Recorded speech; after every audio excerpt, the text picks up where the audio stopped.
Hey guys, welcome to Mara's Juncture. I am Mara, and today we're going to be getting into my August TBR. So let's just get right into it. So my August TBR was created by my children. I do have 4 children. Excuse me. I have 3 girls and 1 boy. And they picked out my TBR from my little mini book jar. So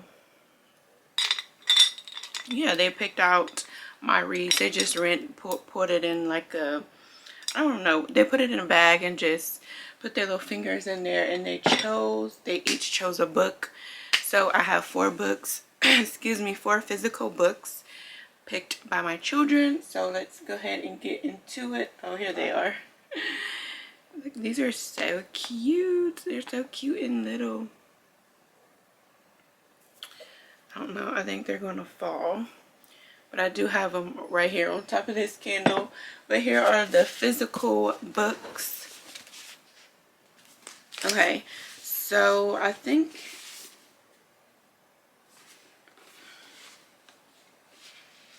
I'm just making sure they're in order. I don't remember who chose what. Okay, I think I do. Okay, so my oldest, she picked out a Tempest of Tea by Hafsa Fazal. And this one just says, why save the world when you can have tea?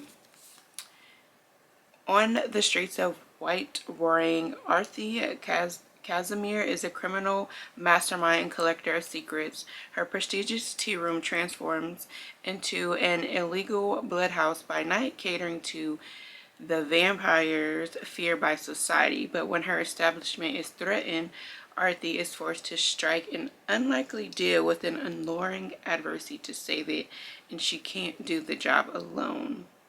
So I just read like the first paragraph. That sounds interesting. The cover, I love the cover. I have not seen too many reviews on this.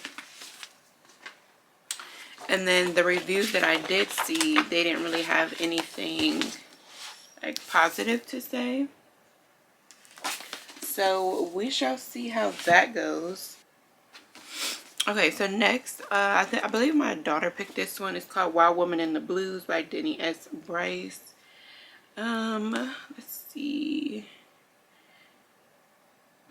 So Farrah Khan said Wild Woman in the Blues definitely delivers what historical fiction has been missing. Ooh, love that for me. I think this takes place in Chicago. And so my favorite plot settings is Harlem, Chicago, and New Orleans. Those are like top 3 for me.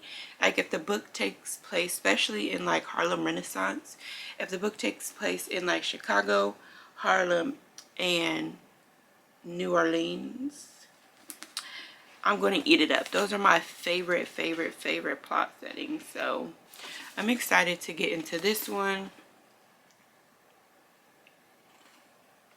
I don't want to read too much into it because, yeah. But one thing it does say, so it says like 1925 and then 2015. And then it says piece by piece, Honoree reveals her past and her secrets while Hussar fights tooth and nail to keep his. It's a story of courage and ambition, hot jazz, okay, and illicit passions, and a past meets present for Honoree. It's a final chance to be truly heard and seen before it's too late, no matter the cost. Baby, jazz and Chicago go together real bad. I love jazz and I absolutely love Chicago. So next we have Fake It Till You Bake It.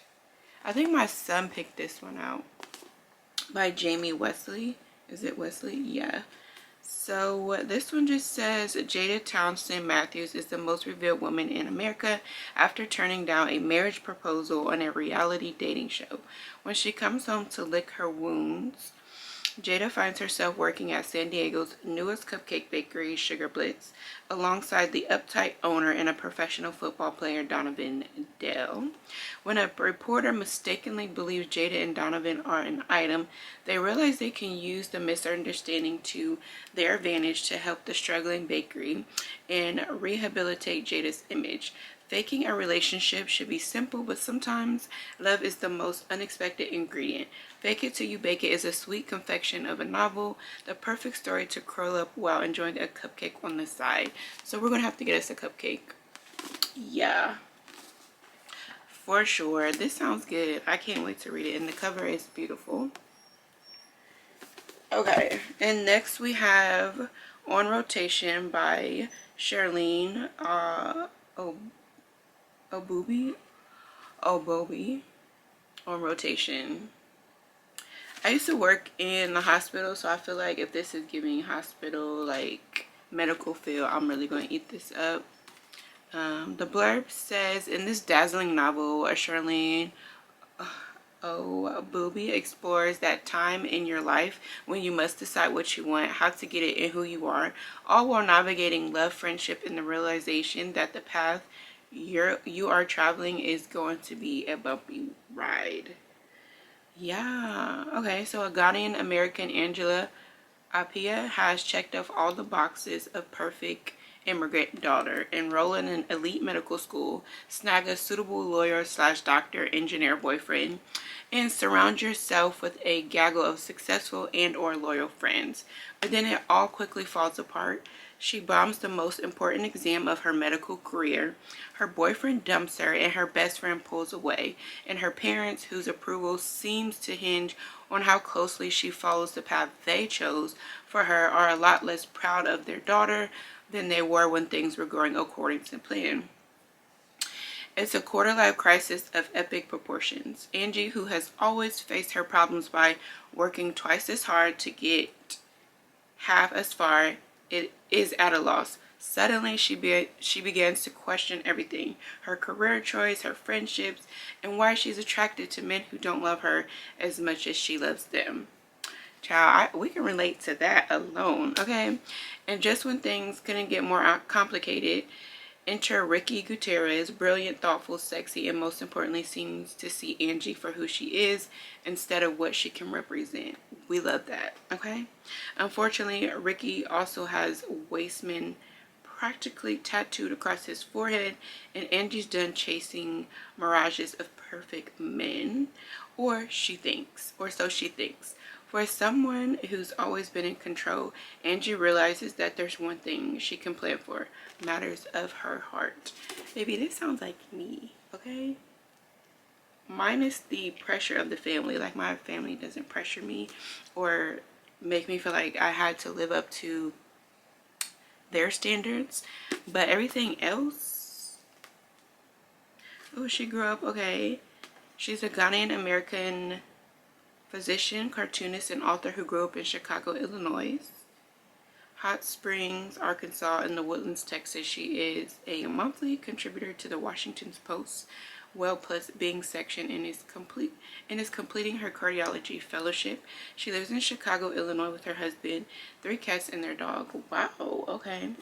I worked in the cardiology department, so that's interesting. And she's currently lives in Chicago. We love that. Like, okay, the vibes is probably gonna be there for me.